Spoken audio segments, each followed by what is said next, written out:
Hey y'all, welcome to That Tennessee Feeling. I hope everybody's been good. I know it's been a while. Life happens.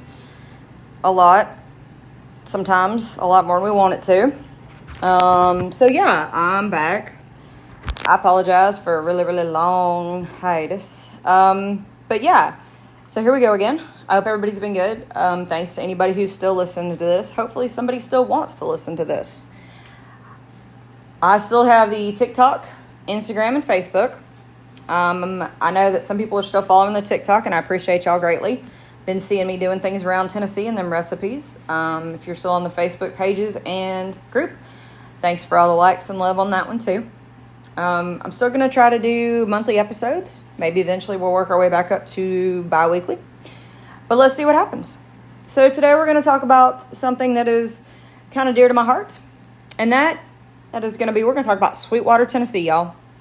And you're like, what is Sweetwater, Tennessee? Let me tell you about what Sweetwater, Tennessee is. Sweetwater, Tennessee is a city in Monroe County, Tennessee. It's kind of on the border of Monroe and McMinn, but let's just face it, it's in Monroe County. Like the main part of it's in Monroe County, Tennessee. It's also the most populous city in Monroe County, Tennessee. And if you're also now asking me where Monroe County, Tennessee is, it's in the east part of Tennessee, kind of close to North Carolina. Sweetwater is a really cool town. It's got a really cool little downtown area. Main Street's kind of awesome. It's got a really cool little train and gazebo area. It's got some great little shops. And it's even got some really cool little places to stay. Sweetwater was also the best place to see the eclipse back in, I think it was like 2017. Tons of people went there. Tons of people got to experience what a great little town it was thanks to the eclipse. So, where did Sweetwater come from? Well, legend states that the town's name originated from the settlers' description of the area springs. And Sweetwater was established in the 1850s on a series of lots sold by Isaac Lenore, who was a local politician and son of the founder of Lenore City, who's just a few miles northeast in Loudoun County, not far from Sweetwater. And Sweetwater was officially incorporated in 1875. The city lies along Sweetwater Creek, which flows northeast several miles before entering into Watts Bar Dam, which is part of the Tennessee River. And Sweetwater centered along Route 11, which 11 is basically Main Street, right through the middle of downtown. And it sits in a valley in the Great Smoky Mountains. It is beautiful. It's a beautiful little area. It's got some great people. And it used to sit on a major thing for the railroad. They still have a really cool little, it's called Sweetwater Depot. And it's a really cool little train station that they've converted into like a visitor center. Now, most of the economy for Sweetwater used to be agriculture. And then it became kind of chemical factory, a hosiery mill, and a stove plant. But now, Red Stag is really what's known in Sweetwater. But it's a really great place. Like, it's a really one of those great small towns in Tennessee. I didn't put it in my small town Tennessee episode back last year because it was one of those towns that I wanted to talk about by itself because it just has so much to talk about by itself. Sweetwater was also home to the, I'm going to say this completely wrong and my husband's going to kill me. I'm going to call it TMG. But it was a high school that was a Japanese education boarding school. And it was really cool because it used to be, it was the former Tennessee Military Institute. So it was a huge like boarding school. And it became TMG, and it was a boarding high school located in Sweetwater. And it was part of this system that was affiliated with the Japanese Presbyterian Institute. And this is the part I can't say. Meiji Gakuin University. Probably going to say that wrong. Somebody's probably yelling at me somewhere, y'all. And it was the first accredited Japanese educational system high school that came to the U.S. And the school served grades 10 through 12. And this school was an overseas branch of a Japanese private school. And it occupied the former TMI, which was the Tennessee Military Institute, which served, that was this building before TMG. And TMG, was established in this building in 1989. And it founded this back in 1989, and it really was good for like the economy of Sweetwater. And it was really cool because it allowed the residents to also use the school's recreational facility for a fee. And it also had summer programs for the kids of Sweetwater. And they did a really cool open house Japanese tea ceremony and country music that really kind of combined the cultures of Japan and Tennessee when they opened it. But of course, Tennessee being Tennessee, there wasn't all fun and games. Some people did not care for it. But of course, people of Sweetwater eventually did end up welcoming the TMG students. And it was a really good thing for the city of Sweetwater. Now, the school was located right off 11, kind of Main Street. And, they used to do a lot of great things. Because, it was a really big campus. It was like 13 buildings. And it was like a dormitory for the students. And then they had like a swimming pool. And they would have judo classes in the gym. And it was really great. And they had a lot of stuff. And the students would come from April to March. So for about 230 days, these students would come over from Japan to Tennessee. And they would attend classes Monday through Saturday, but Saturday was really like an outside of the classroom kind of day. And of course, this is totally different from American schools, because American schools, you only go about 180 days, and that's Monday through Friday. And of course, Japanese students also usually go 1 hour longer than American students. And so, it was really different, and it was something really cool to get to imply this culture into this area. But of course, it was something different added to Sweetwater, and it was great use for this building while the building was able to be used. But unfortunately, the school did close on March 31st, 2007. Unfortunately, that building now just sits in ruin. And it's honestly really a beautiful building. You can still see it off of North Main Street or 11. But it's a beautiful building that still sits in Sweetwater. And, Sweetwater has some amazing little places in town that you can still go. I'm not gonna lie to you. They have, I do like a lot of support local businesses, and especially in this one. Cup Runneth Over is probably one of my favorite coffee shops in Sweetwater. It's locally owned. They have obviously amazing coffee because it's coffee, and you all know how I feel about coffee. They're really good. They're Christian faith-based. I think it's an absolutely great coffee shop. And they've had a really cool revival of the downtown, Main Street lately. They just opened a new, I cannot remember the name of it, but it's Beal, I don't know. But it's a rooftop bar now. They have a restaurant and then a rooftop bar, and that's been really nice. But they're doing a lot of great things in this town to keep it open. And then Sweetwater Taps is a huge hit. And that's been really cool. So it's a tap room. They have food trucks that come. They have live music. And that's been really great to add to the town. But Sweetwater's really growing. And it's been really, really awesome to see this town kind of revive itself. To grow and to be able to come back and to, add really great places. Like Sweetwater Creamery is a really great ice cream shop there. Hunter's is a really great place to eat. Of course, there's some really cool antique shops that are great down there. And they've got some really cool murals actually going up. They have a really cool, one's called the Hurrah mural. It's really good. It's on the corner of Main Street, and I believe it's Walnut Street. That one's really cool. They just did one with Smokey, which, of course, you can't go wrong with Smokey.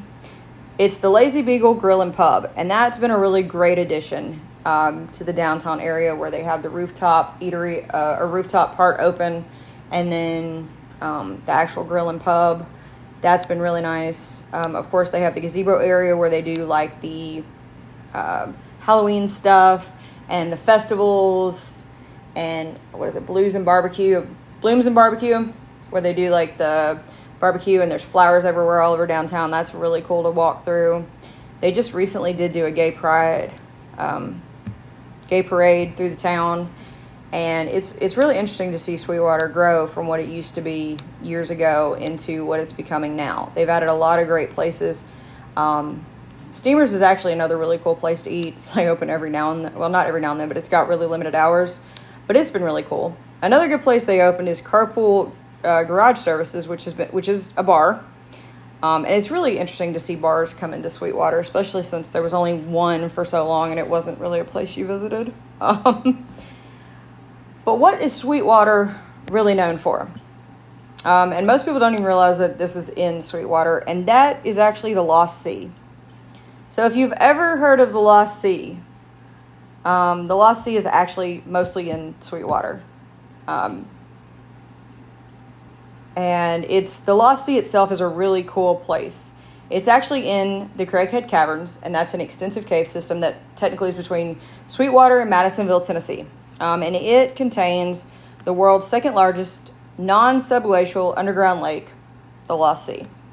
And in addition to the lake, the caverns contain an abundance of crystal clusters called, Lord, y'all, I can't pronounce this, stalactites, stalagmites, I can say that. It's got a really cool waterfall, and then anthodites, which is a really interesting kind of crystal-like formation. And so this cave system is actually located in the foothills of the Great Smoky Mountains, kind of in the valleys, like where Sweetwater sits. And the caverns are named after their former owner, Cherokee Native American Chief Craighead. And the caverns were actually used by the Cherokee as a meeting place for all their councils. And during the American Civil War, the caves were actually mined by the Confederate soldiers for saltpeter, which was a commodity necessary in the manufacturing of gunpowder. The major cave and lake area were also used as a hideout for moonshiners, especially during the Prohibition era. In 1939, explorers actually found a fossilized remains of a Pleistocene jaguar. The person who made the discovery were cave guides Jack Kiger and Clarence Hicks, who were exploring in the cave during their off hours. They reported their finds to Dr. W.J. Cameron and W.E. Michael of Sweetwater, who actually then owned the cave.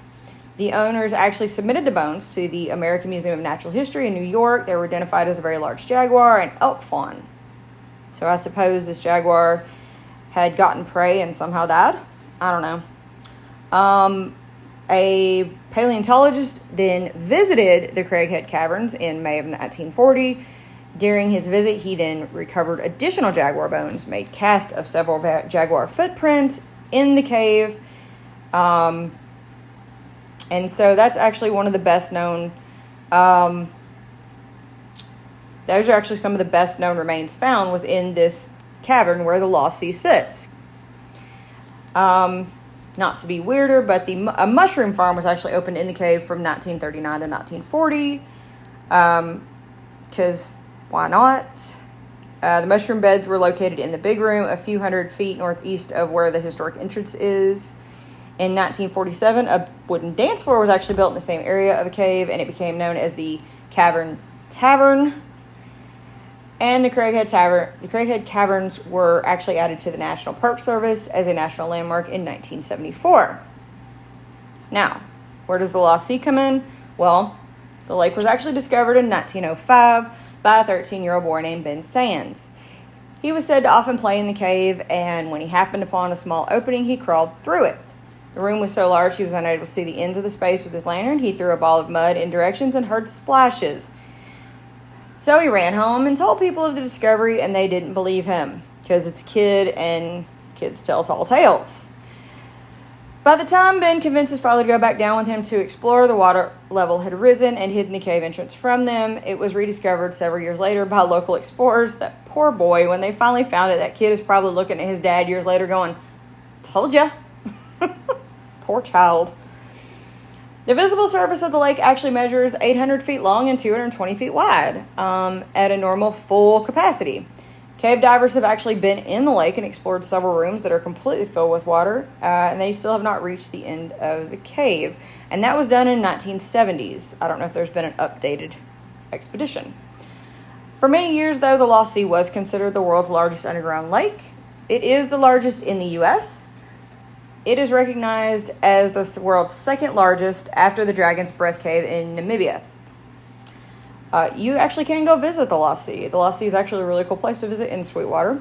Commercial boat tours of the lake are still given, and many people, it's kind of like the highlight of the cave tour.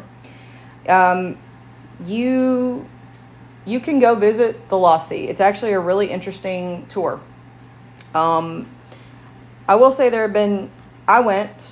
I'm not going to lie, I don't do a lot of caves. I panicked when they turned the lights out. Because, that's just part of it. They want you to see how dark it is in there, which, hey, that's great and all. I will take your word for it, y'all. That is not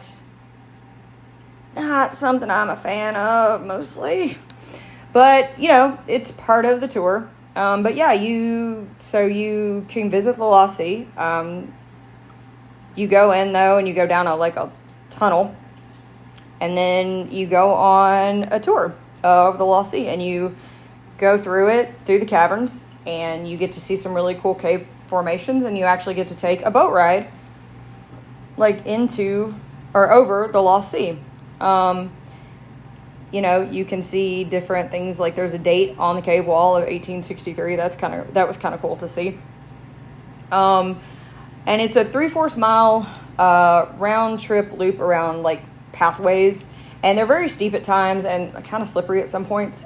So make sure that you're able to do it, and you're going to learn about the history while you're in there.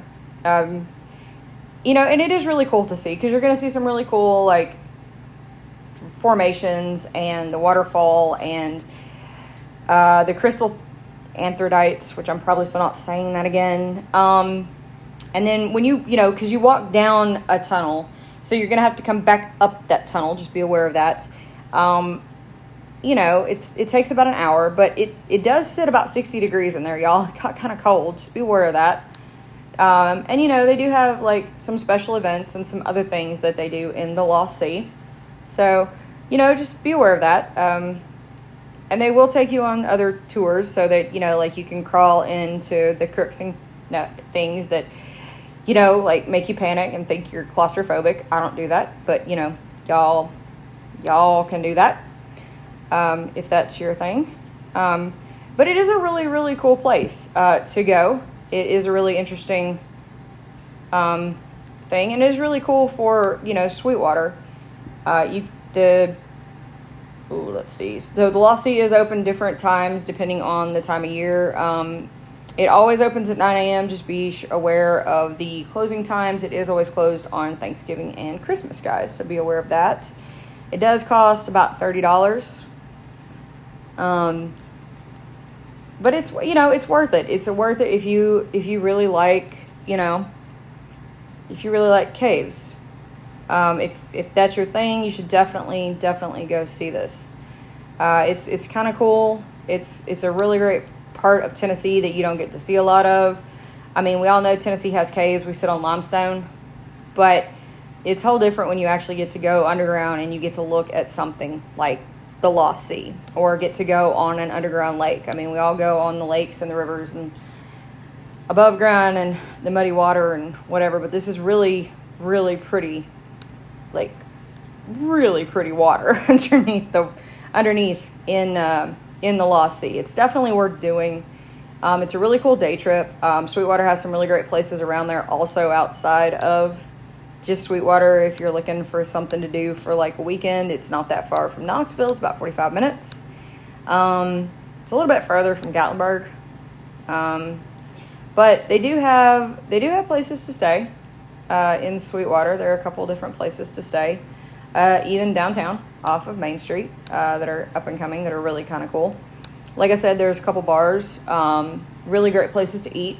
Vitorino's is really great. Love that place for Italian. I think Sweetwater's is a great place. And if you've seen my TikTok lately, you saw the Gondolier's Pizza.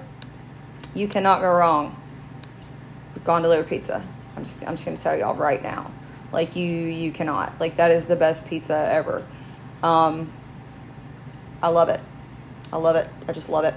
And then, if you're looking for something to do outdoors, there's the duck park, or the duck pond, which is Sweetwater Creek, which was actually founded when someone took a duck down to the creek, and it just kind of grew from there. True story, guys. So if you're looking for another quaint little town and you want to do a lot in one day, or you want to have a place to visit for a day or two, definitely go check out Sweetwater. It is a great, quaint little town. I know it's growing. I know a lot of people are moving there, so it's not a surprise. I figured this was a great day to talk about it, especially as an intro back into the podcast. Definitely check out the Lost Sea, y'all. It's a great thing to do. It's a great way to visit a cave without having to walk for hours, and you get to go on a boat ride. So if you like boat rides, that's for you. If you don't like water, skip the boat ride and just do the cave part. That's fine too. There's great places to eat in Sweetwater. Definitely check out the coffee shop, Cup Runneth Over. I love them. Or go eat at El Jacal Mexican restaurant. I love that part in Sweetwater too. If you're looking for pizza, check out Gondolier. This town really does have something for everybody. It's 45 minutes outside of Knoxville. Like an hour and a half-ish outside of Gatlinburg, depending on your traffic. Which right now, good luck with traffic in the area. But you can't go wrong if you want to visit a small town in East Tennessee, guys. Definitely got to go check out Sweetwater. Thanks for listening today, guys. I hope somebody's still listening to this. Like I said, it's going to be monthly episodes again, y'all. So check them out. If you have a second, a 5-star review on Spotify or Apple would be fantastic. I would appreciate it greatly. Y'all don't even know. Again, I'm sorry for the hiatus, but we're doing this again. We are. We're going to do it again. Here we go. I hope you guys have a great week. Stay cool. It is hot. Ooh, it is hot. And it ain't going to get no cool no time soon. All right, y'all. Stay country. This podcast is a production of Unfiltered Studios. If you would like to know more about joining Unfiltered Studios, please visit our website at unfpod.com for more information.